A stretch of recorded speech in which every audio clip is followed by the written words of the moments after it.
Mesdames, Mesdemoiselles, Messieurs, bonjour, bonsoir.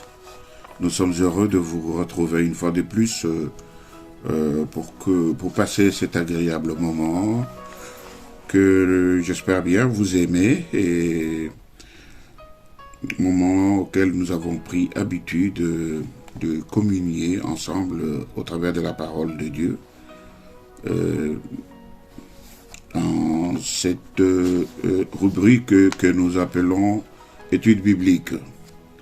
Bien-aimés dans le Seigneur, shalom, shalom, que la paix du Seigneur habite abondamment dans vos demeures, dans vos vies, et que le Seigneur vous renouvelle ses bontés et sa grâce, comme il le fait tous les jours, que vous dormiez, que vous soyez levés, le Seigneur vous renouvelle sa grâce,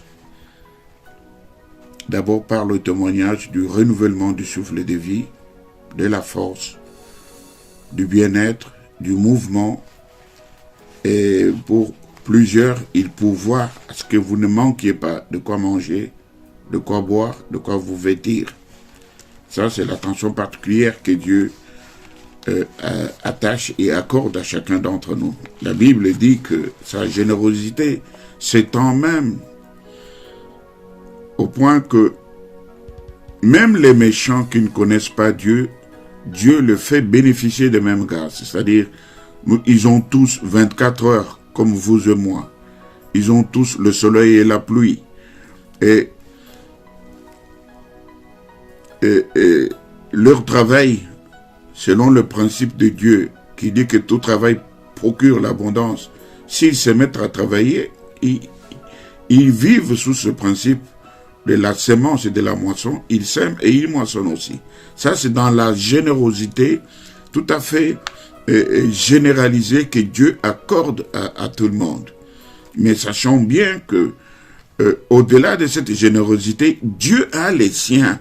Dieu a ses propres enfants qu'il connaît, à qui il a donné nos nouveaux, et il les a scellés du Saint-Esprit par la nouvelle naissance. Vous voyez?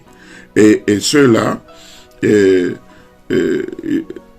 nous invite en cet instant précis de pouvoir nous retrouver encore et de communier par le Saint-Esprit au travers de ce moment qui est l'étude biblique, où nous avons dit, nous sommes toujours heureux, contents de votre participation, et nous souhaitons aussi que vous puissiez poser des questions, que vous puissiez même nous corriger sur des choses que vous estimez qu'elles n'ont pas été dites de la manière qu'il faut, et pourquoi pas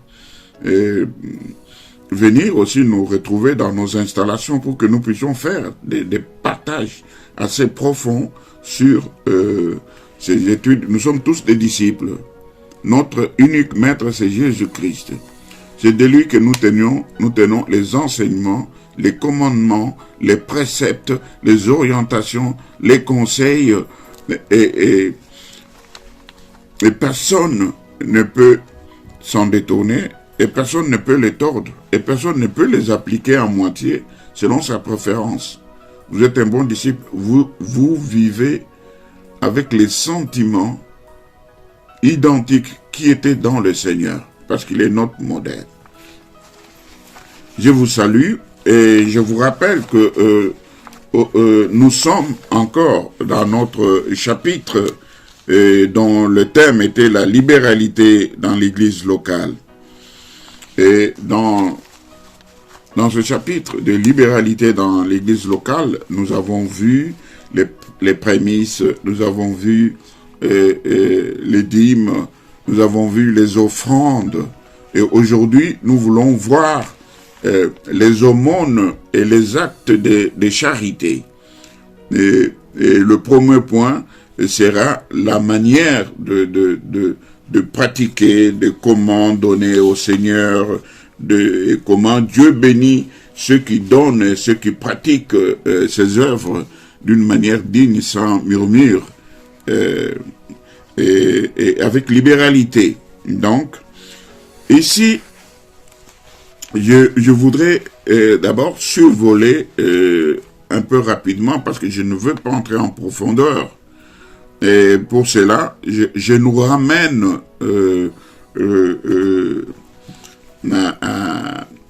aux deux cultes passés. Si vous allez sur notre site Ministère évangélique La Trompette, que ce soit sur Facebook, que ce soit sur YouTube, et vous trouverez nos enseignements, nos cultes que nous tenons en live tous les dimanches à partir des 10 heures.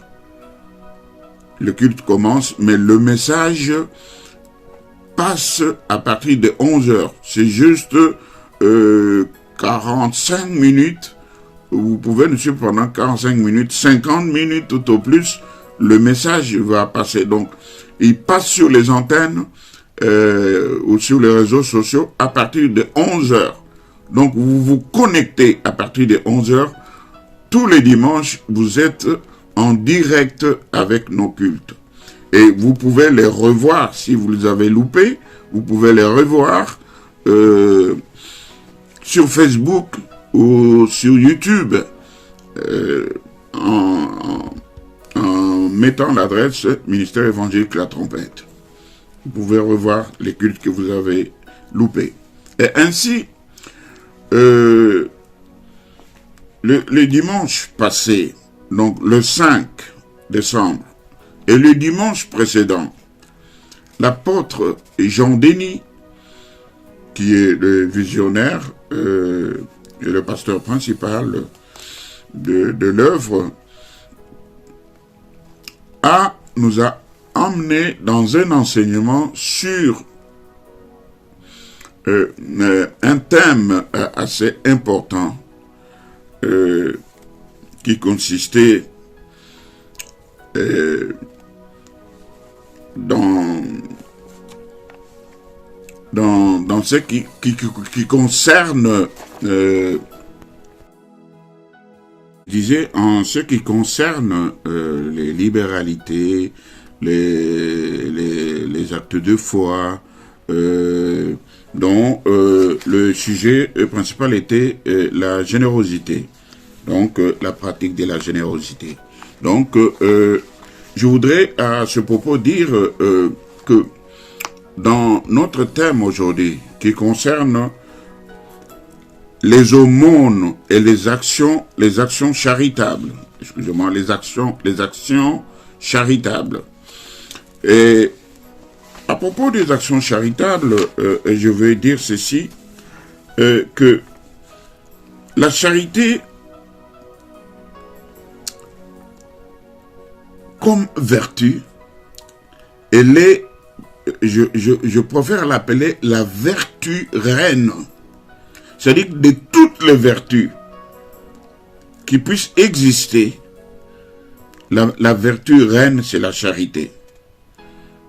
Dans la charité, on trouve l'amour de Dieu et aussi l'amour du prochain. C'est ce que renferme, au fait, la charité. Et c'est les deux grands commandements qui puissent exister.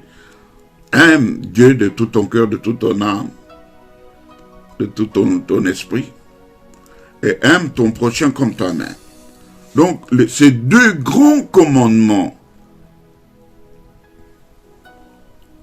se retrouvent enfermés dans ce thème, dans cette vertu que nous appelons la charité. Et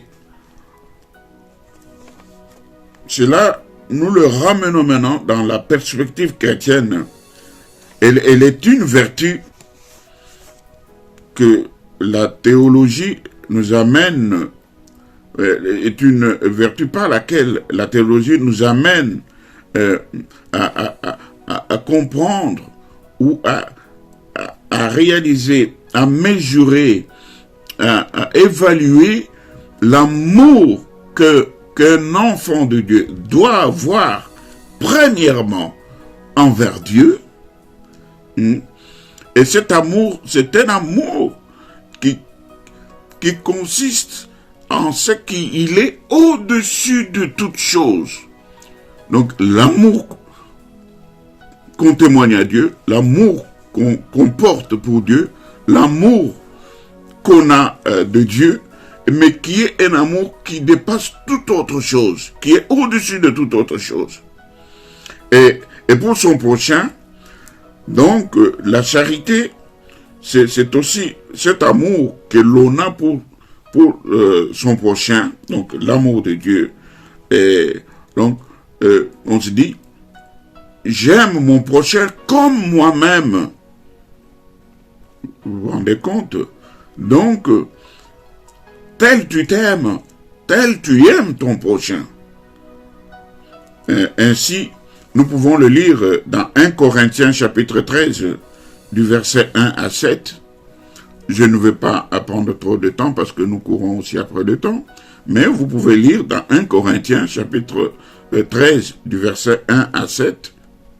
Vous allez voir ce que les Écritures saintes nous expliquent, nous enseignent, nous révèlent par rapport à la charité. Vous pouvez continuer même jusqu'au 13e verset, donc c'est un petit chapitre de 13 versets, pour que vous puissiez comprendre dans le fond ce qu'est la charité, ou les œuvres de charité. On peut le dire aussi des actes de générosité. Et là, je vous renvoie à ces deux cultes que l'apôtre Jean-Denis, au cours desquels l'apôtre Jean-Denis a enseigné ce que c'est la générosité. Comment l'exercer? Qu'est-ce qu'elle signifie en soi? Et pour cela, 2 dimanches de suite, nous avons été suffisamment enseignés sur cela. Donc c'est pourquoi je ne voudrais pas m'attarder, mais je voudrais relever dans ces actes de charité, hein, que je parle beaucoup plus dans le domaine de la perspective chrétienne, vous voyez, ce n'est pas telle qu'elle est pratiquée par tout le monde, mais tout à fait dans la perspective chrétienne. Donc, je veux souligner aussi que dans cet acte de charité, dans ces actes de charité, nous pouvons, comment dirais-je, ressortir cet point important qui se pratique dans ces actes de charité, dans des actes de générosité. Il y a par exemple, donner à manger aux affamés, donner à boire à ceux qui ont soif, vêtir ceux qui sont nus, accueillir les pèlerins, les étrangers, les voyageurs, les sans domicile, et assister les malades, visiter les prisonniers, et pourquoi pas assister aussi ceux qui sont éprouvés, comme la Bible nous recommande aussi parfois d'aller dans la maison du deuil, parce que c'est quand nous y sommes que nous réfléchissons maintenant à nous-mêmes de comment mettre notre vie en ordre, parce que la mort vient aussi comme un voleur. Donc ça nous ramène toujours à la réflexion. Donc c'est bien d'aller aussi dans la maison des gens qui sont éprouvés pour les consoler, les réconforter, les fortifier.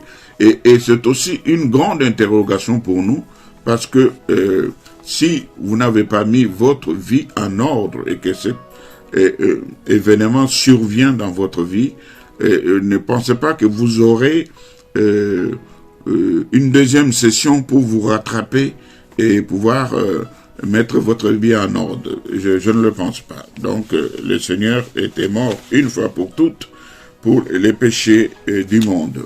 Donc je voudrais beaucoup plus m'attarder sur les aumônes. Et nous allons ensemble essayer de donner quelques petites définitions de ce que c'est les aumônes, on va essayer de formuler quelques petites phrases pour que nous puissions comprendre ce que c'est. Et puis, par la suite, nous allons voir ensemble ce qui est mieux, le bénéfice que cela apporte et ainsi que les conséquences dans des domaines de notre vie, comme les domaines matériels et comme les domaines financiers. Donc, nous disons que l'aumône, c'est donner de l'argent aux plus nécessités. Donc, c'est une expression qui fait référence donc au don aux pauvres. Et cela par charité, sans rien attendre en retour. Vous voyez? Donc, c'est donner de l'argent aux plus nécessités. Nous disons encore que c'est l'expression qui fait référence au don fait aux pauvres par charité, sans rien attendre en retour. Voilà une petite première définition que nous pouvons donner. Nous pouvons aussi dire que l'aumône, c'est un don, en général, de faible valeur, que l'on fait à celui qui est dans la misère, et dans le but de l'assister. Donc, c'est une deuxième petite définition plutôt. La troisième petite définition, elle est: l'aumône est une offrande aux nécessités sans contrepartie. Vous voyez? Donc, et puis nous pouvons dire aussi que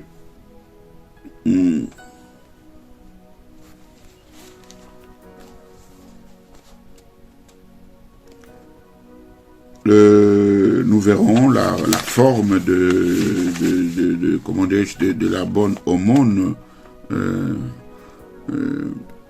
Nous voulons dire aussi ceci, que l'argent que nous donnons aux pauvres, en général, ça s'appelle aumône. Donc nous le lirons dans Actes chapitre 10, verset 30. L'aumône, c'est un geste d'amour qui s'adresse à ceux que nous rencontrons. Vous voyez?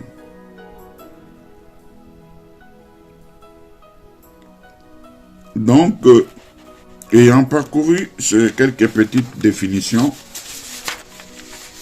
nous allons essayer d'entrer dans quelques explications pour expliquer ce que veut dire l'aumône, car, comme nous l'avons déjà vu, Dieu désire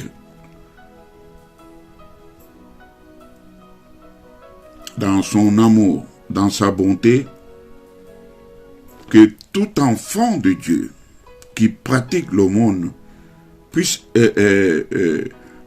être béni financièrement et matériellement. C'est ça l'objectif de Dieu. Donc par l'aumône, Dieu désire nous bénir financièrement et matériellement. Et il le fait au travers, et cela il le fait au travers d'une alliance. Et cela, nous l'avons toujours dit, que Dieu fait alliance avec ceux qui entendent sa voix, ceux qui entendent ses préceptes, ses ordonnances, ceux qui entendent ses ordres, qui les acceptent et qui les mettent en pratique. Sans se poser des questions, Dieu fait alliance avec ceux-là. Et c'est à cette catégorie d'enfants que Dieu désire qu'ils soient bénis financièrement et matériellement. Donc, cette alliance financière a 3 phases qui fonctionnent ensemble pour nous permettre de bénéficier de la totalité des provisions de Dieu. Il s'agit d'abord des prémices, des dîmes, et enfin des offrandes. Les offrandes et les aumônes, bien sûr. Car faire l'aumône signifie offrir de l'argent aux nécessités sans contrepartie. Donc, l'argent donné à l'église, en plus des prémices, en plus des dîmes, hein, cet argent s'appelle offrande. Vous comprenez? Et l'argent, c'est ça l'argent que nous donnons aux pauvres. C'est-à-dire quoi? C'est-à-dire que l'église est une institution préétablie par Dieu pour que les enfants de Dieu puissent accomplir d'une manière saine, d'une manière sainte, les actes par lesquels Dieu prendra plaisir. C'est-à-dire qu'il ne faut pas le faire en ordre dispersé. Il ne faut pas le faire en désordre. Dieu étant un Dieu d'ordre, il dit, vous êtes mes rachetés. Je vous ai lavé, je vous ai justifié. Maintenant, je me glorifie au travers de vous. Et je veux vous bénir. Donc, le bien, vous allez d'abord le faire aux membres de vos familles respectives. Les biens, vous allez le faire plus qu'aux membres de vos familles respectives. Vous allez le faire dans les frères et les sœurs dans le Seigneur. Et là, moi, je prends plaisir à ces actes, à ces dons que vous faites quand vous êtes dans le Seigneur. Vous le faites à vos frères et à vos sœurs dans le Seigneur. Donc, et si vous pouvez le faire, disons, aux non-croyants, c'est selon que l'Esprit vous envoie de le faire. Mais Dieu préfère que vous le donniez en l'Église, comme l'Église est aussi un siège social. L'Église a des activités à caractère social. C'est une entité sociale où on aide les veuves, où on aide les orphelins, où on aide les démunis, où on aide les nécessiteux. Comme ça, l'Église va se charger, au travers de ses actions sociales, la distribution de ce que vous donnez aux personnes indiquées dans la Bible. Et c'est ça que Dieu reconnaît. Parce que, dites-vous, quand le pécheur peut commettre des péchés, et puis sortir sur la route, faire l'aumône, ce n'est pas pareil que quand un enfant de Dieu le fait. C'est pourquoi Dieu préfère que cela se fasse dans un cadre bien défini, qui est l'Église, pour que l'Église, connaissant, ayant inventorié et connaissant ces personnes qui sont dans les besoins et qu'on appelle les nécessiteux, va pouvoir distribuer ses biens selon les besoins des uns et des autres. Mais la plupart des gens qu'on trouve sur la rue, beaucoup sont des menteurs, sont des escrocs. Hein? Ils ne sont pas en réalité ce qu'ils sont en train de faire. Vous voyez, c'est de l'escroquerie, pure et simple. Vous voyez. Et d'autres même sont extrêmement méchants. Vous ne leur donnez pas l'offrande. Vous descendez de la voiture, vous tournez le dos, il vient, il casse votre rétroviseur. Je sais ce que j'ai dit. Parce que j'en ai été victime. Il casse méchamment votre rétroviseur ou il crève votre pneu parce que vous ne lui avez pas donné de l'argent. Ça, c'est pas un nécessiteux. Ça, c'est pas un indigent. Vous voyez? Or, l'Église connaît bien ces personnes. Et il y en a qui demandent de l'aumône pour détruire leur organisme, pour fumer, pour s'alcooliser, pour se droguer.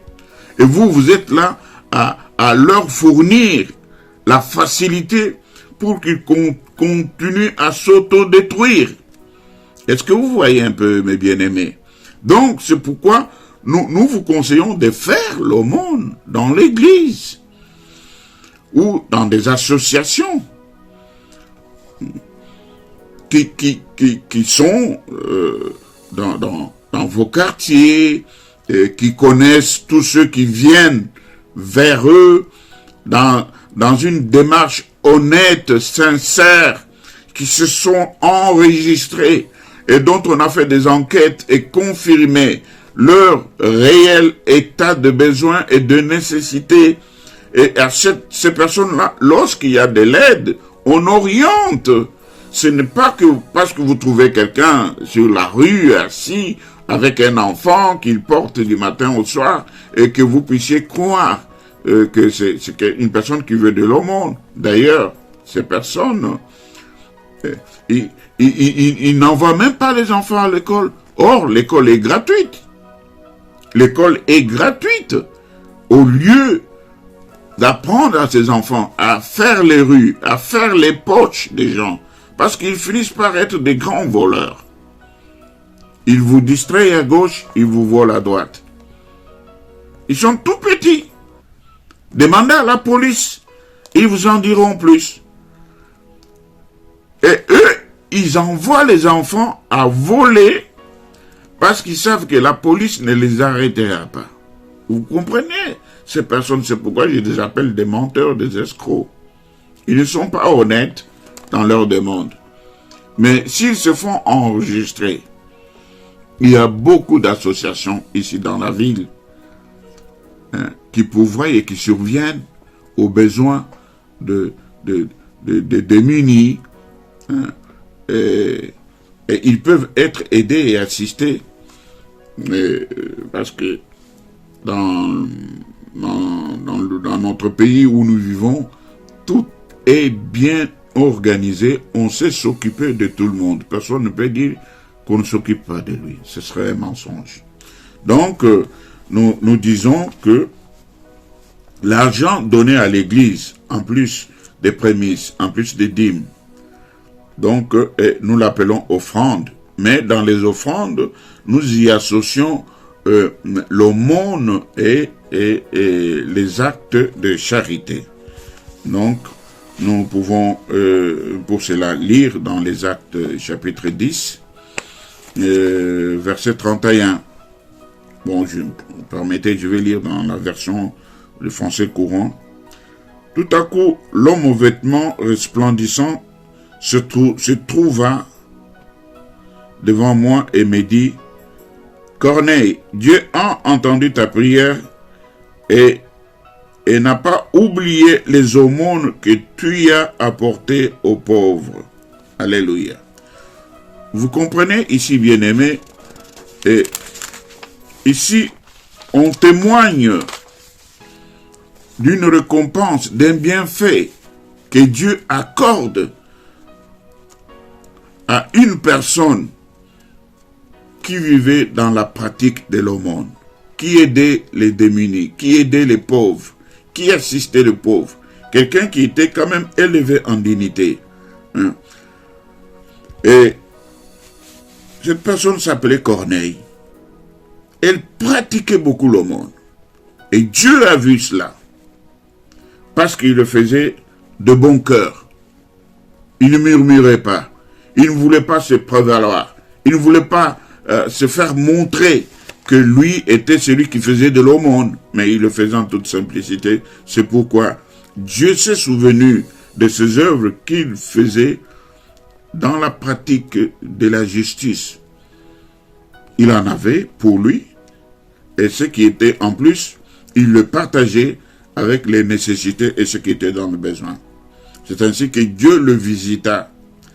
Et Dieu ne le bénit pas de la même sémence qu'il donnait, mais Dieu lui accorda même plus, c'est-à-dire le don du Saint-Esprit, le baptême du Saint-Esprit, la visite de ce serviteur loin. Et il reçut d'abord le salut, entra dans sa maison, il fut sauvé, lui et toute sa famille. Vous voyez comment la pratique de ces bonnes œuvres peuvent aussi nous valoir. Si nous sommes déjà sauvés, mais il y a des membres de nos familles qui ne sont pas encore sauvés. Et par la pratique de ces œuvres dans l'église que nous fréquentons, Dieu peut se tourner vers nos familles respectives pour toucher, même si ce n'est pas par notre voix, mais pour toucher les membres de nos familles respectives qui ne sont pas encore sauvés, à pouvoir entendre la bonne nouvelle, croire en Jésus-Christ, le recevoir dans leur vie comme leur Seigneur et Sauveur personnel, et leurs péchés leur seront pardonnés, effacés définitivement, et ils recevront le don du Saint-Esprit et ils seront sauvés. Dieu va les sceller, il les appellera des noms de ses fils et filles, il leur donnera des nouveaux noms, et il leur écrira leur nom dans le livre de vie. Donc pour l'éternité, là où est Dieu, là ils seront aussi. Voilà. Donc c'est ce qu'a reçu ce distingué monsieur Corneille. Et ici, un ange lui est apparu pour lui dire que, ben écoutez, toutes tes actions d'aumône que tu faisais, Dieu a pris plaisir à cela. Dieu s'en est souvenu. Il a vu que tu ne le faisais pas pour qu'on dise de toi que tu es généreux ou que tu es grand. Mais tu as un bon cœur. Tu es un homme de bien. Mais le fait d'être un homme de bien te vaut maintenant de la part de Dieu le salut, la visitation divine. Et nous pouvons lire aussi au chapitre 24 dans les Actes des Apôtres, chapitre 24, verset 17. Chapitre 24, verset 17. Or, après plusieurs années, je suis venu pour faire des aumônes à mon peuple et des offrandes à Dieu. Vous voyez, c'est encore un témoignage dans le même sens où nous voyons des serviteurs de Dieu, des enfants de Dieu, et se rappelant des bienfaits de Dieu, des bénédictions de Dieu. Nous allons en arriver pour que nous comprenions ce que peuvent générer les aumônes dans la vie des enfants de Dieu. Donc la pratique de l'aumône, de la générosité, telle qu'on a cessé de nous l'enseigner. C'est-à-dire que c'est les bienfaits qui peuvent être de toute nature. C'est-à-dire, ils peuvent être en espèces, ou tout comme ils peuvent être aussi en nature. Vous comprenez?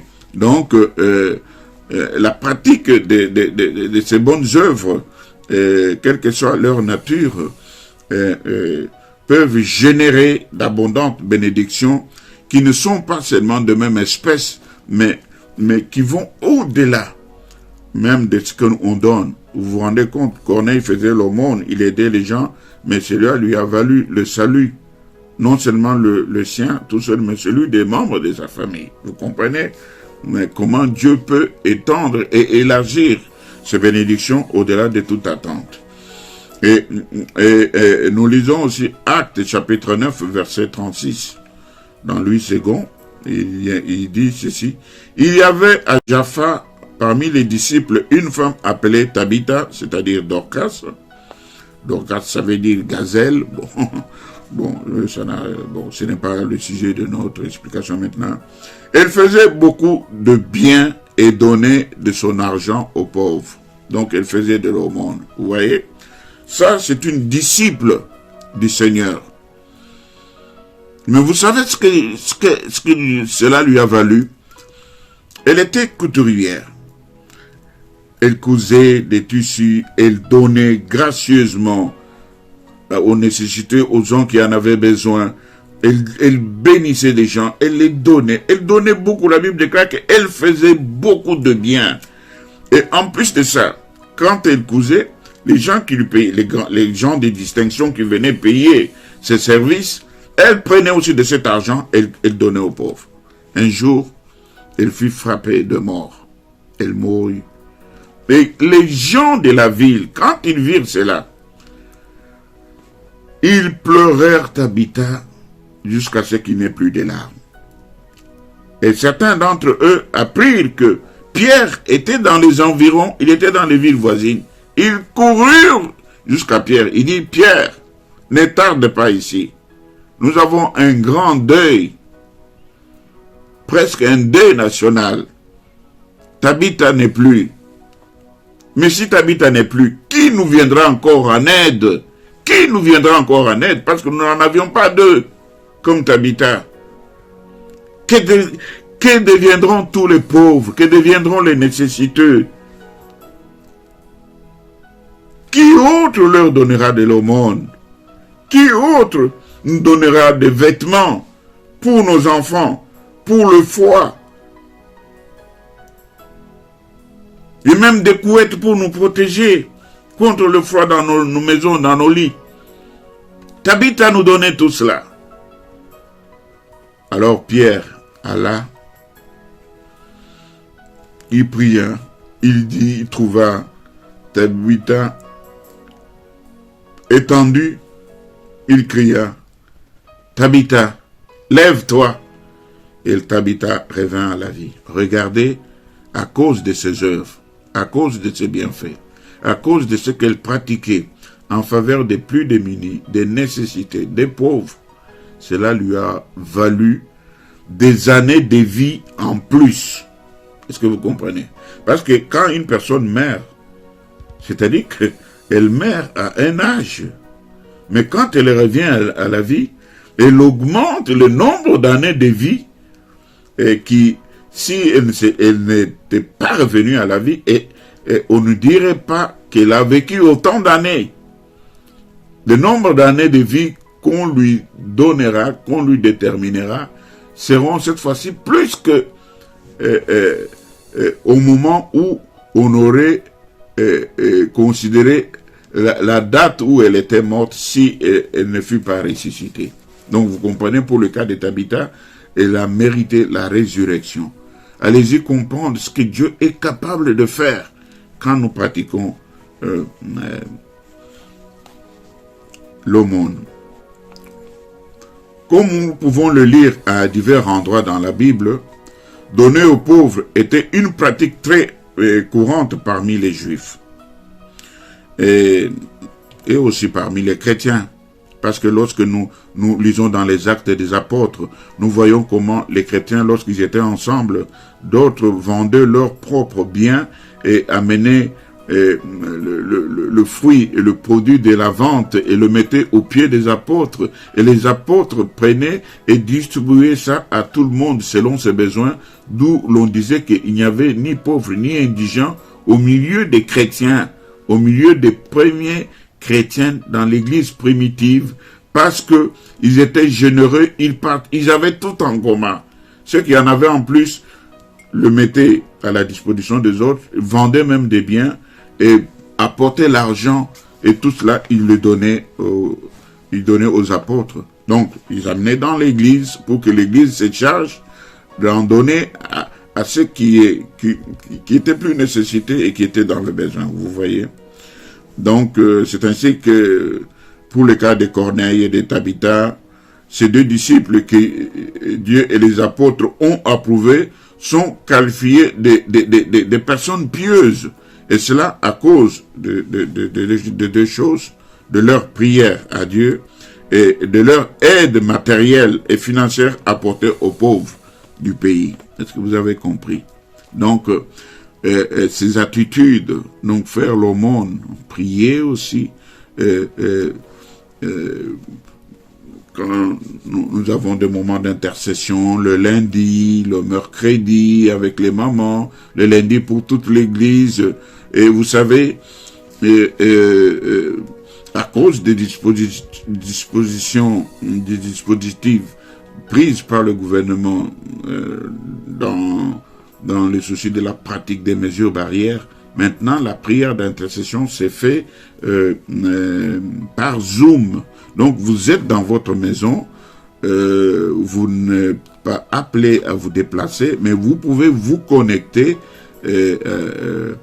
par Zoom, hein, et informez-vous pour connaître l'invitation à la prière. Elle est mise tout le jour en avance sur les réseaux de MELT, c'est-à-dire du ministère évangélique La Trompette. Ceux qui sont chargés le font très bien, très très bien. Ils nous l'envoient avant qu'il ne soit l'heure et nous donne toutes les informations nécessaires pour nous connecter. Donc, les mamans prient tous les mercredis. Ce n'est pas seulement une équipe de mamans, mais c'est toutes les mamans. Vous êtes appelés à vous connecter mercredi à partir de 22h. Vous n'allez pas dire qu'à cette heure-là, vous travaillez. Donc, du moins, il y en a qui travaillent, mais celles qui sont dispo chez eux à la maison, sur les 24 heures que Dieu vous a données, prenez seulement 1 heure, et que le mercredi, pour prier avec Dieu, ensemble avec les autres mamans. Et de même, tous les lundis, nous avons intercession à partir de 20h, 1 heure seulement de prière, à partir de 20h à 21h, sur Zoom. On ne vous demande pas de vous déplacer, mais connectez-vous et prions ensemble, portons le fardeau, intercédons en faveur des bien-aimés et des plus nécessités, et vous aurez la récompense à partir de la part de notre Dieu.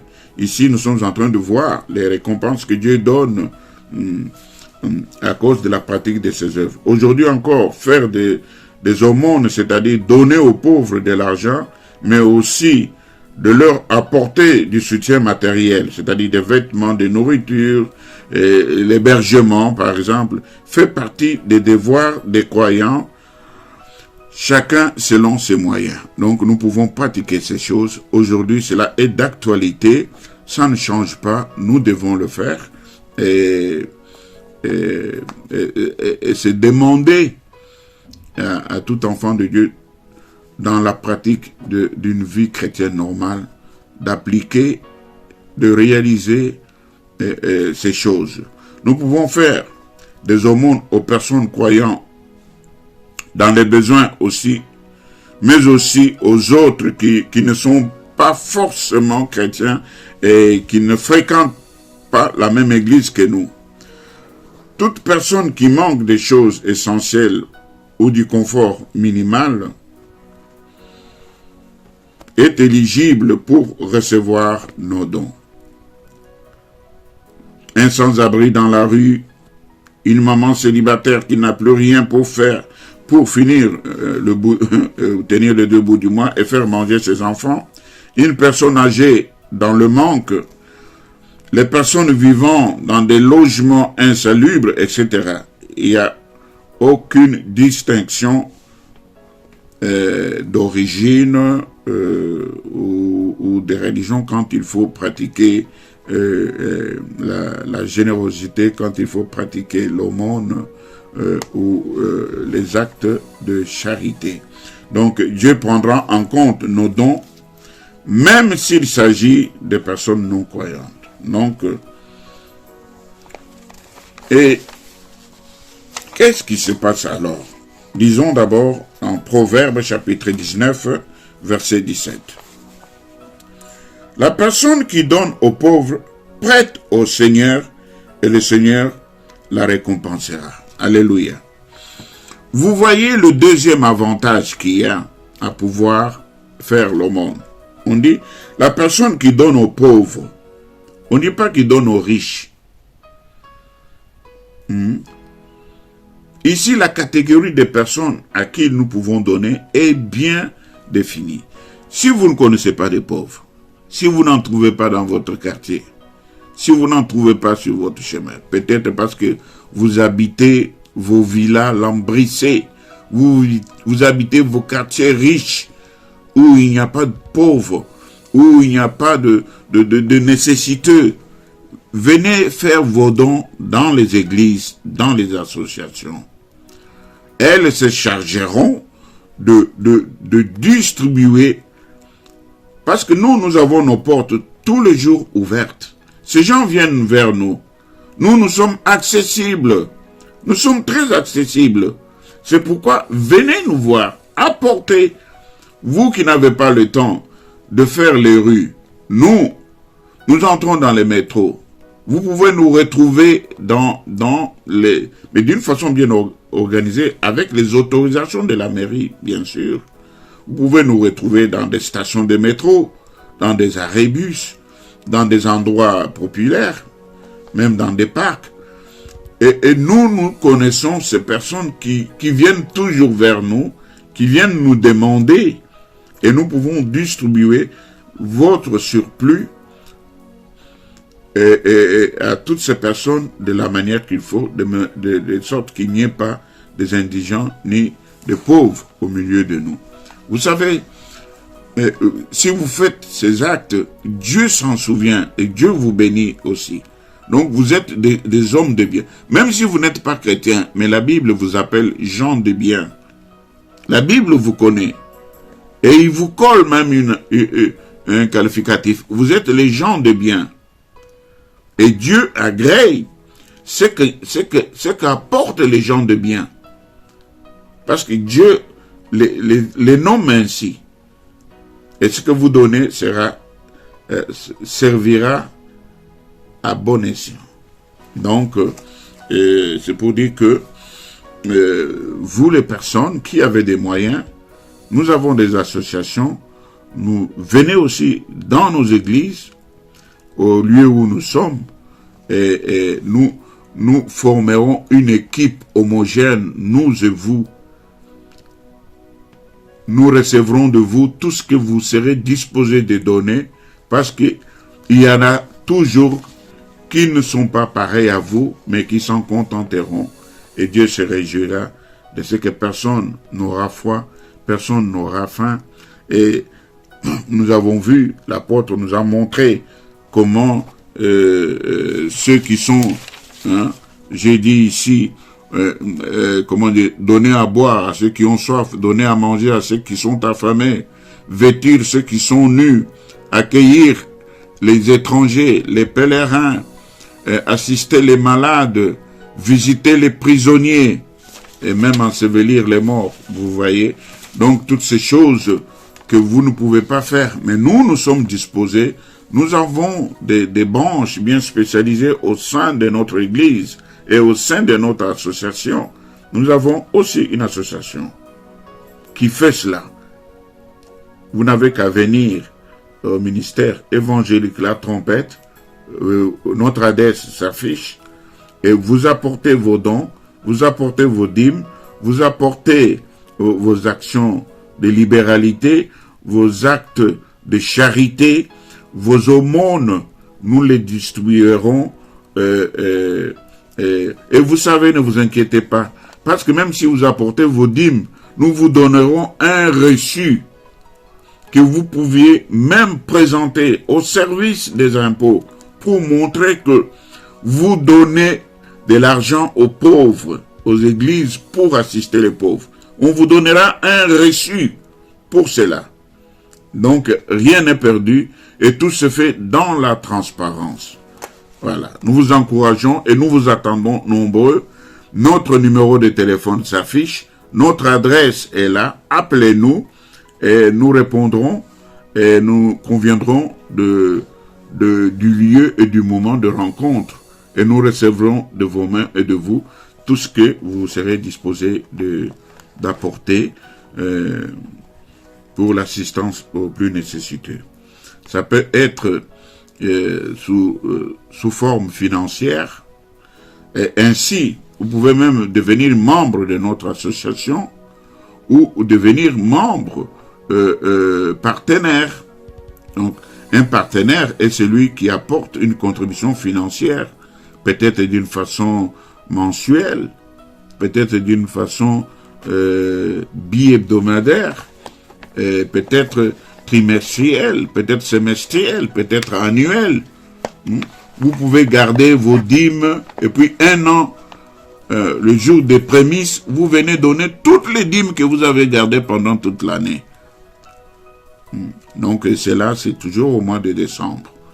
Mais nous vous encourageons de ne pas attendre de les accumuler, mais de les donner progressivement tous les mois.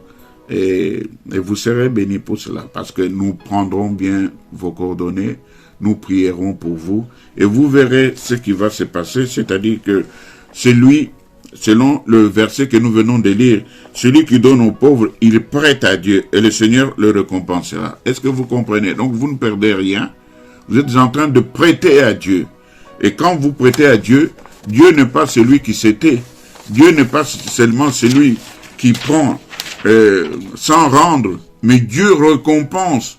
C'est-à-dire, dans la récompense, hein, il peut vous donner au-delà de vos attentes et au-delà de vos actions.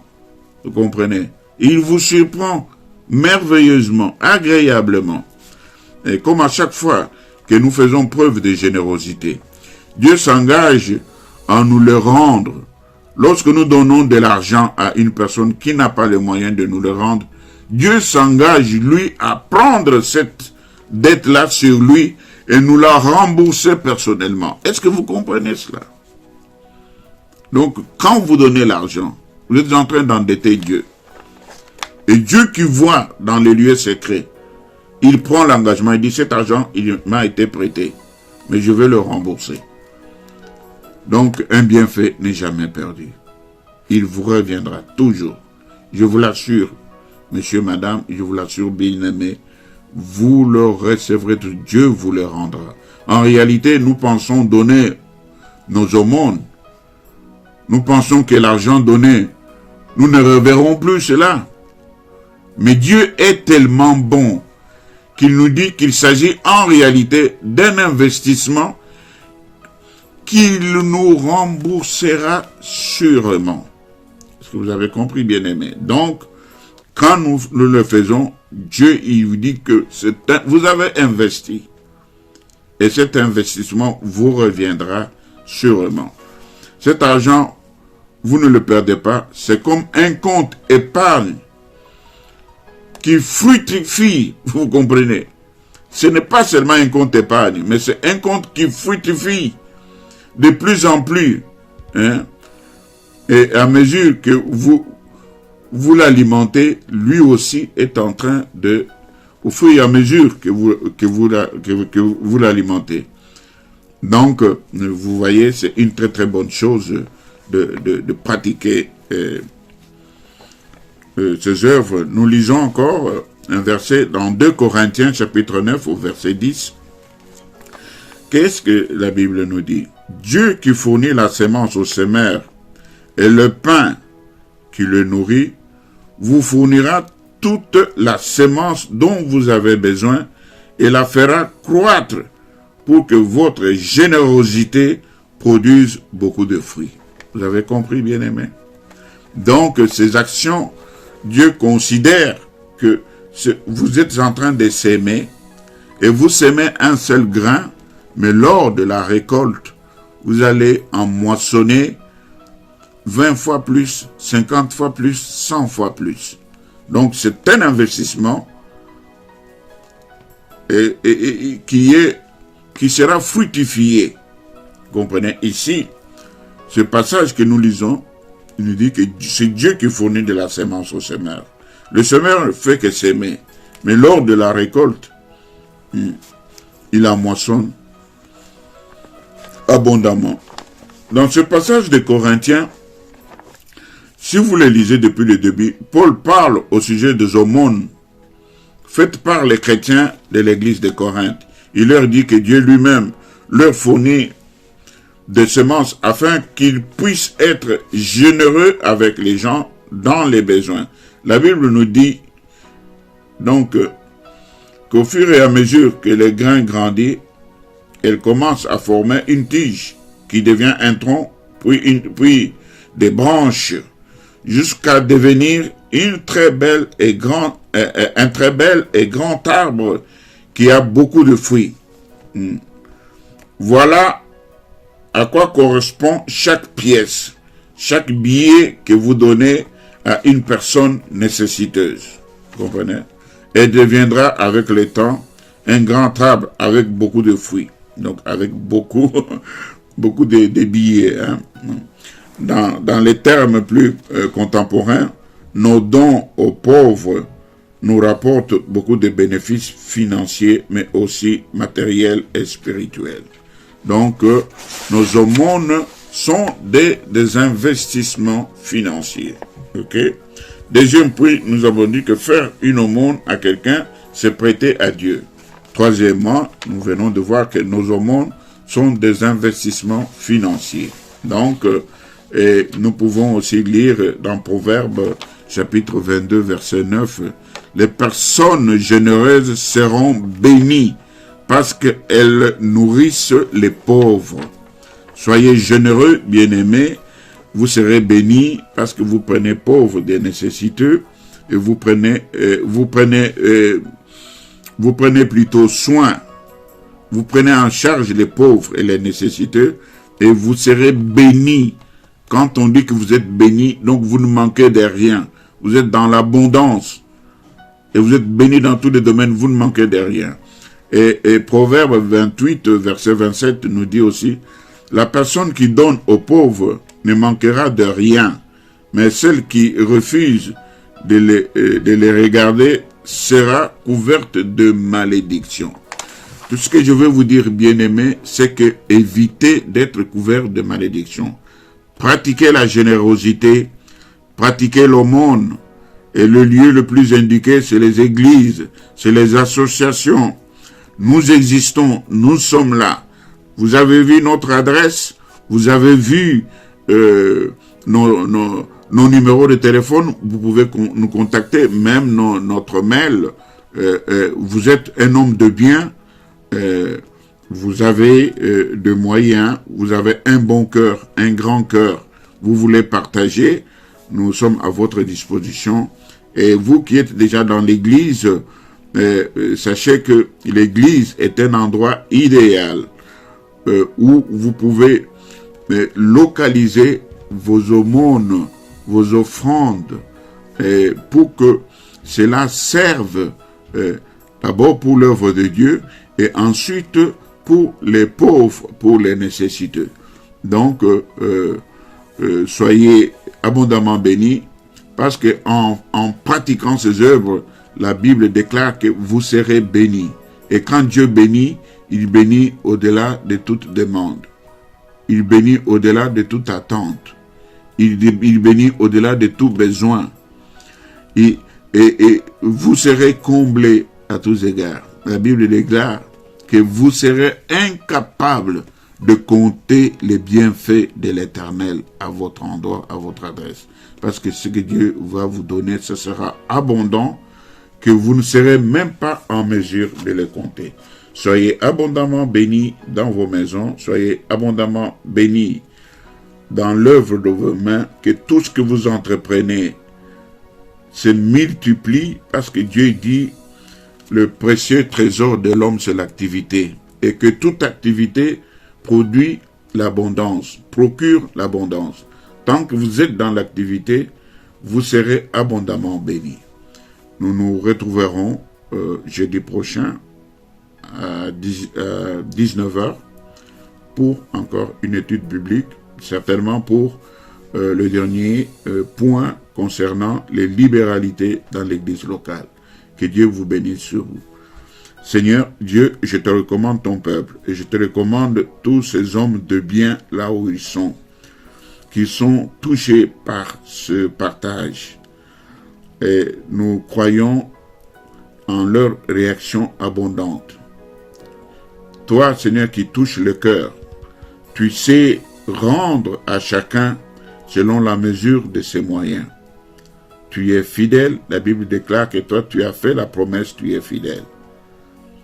Tu ne te répands ni de tes dons, ni de ton appel, de tes appels. Ceux que tu as bénis le seront éternellement. Nous te disons merci dans le glorieux nom de Jésus-Christ. Amen.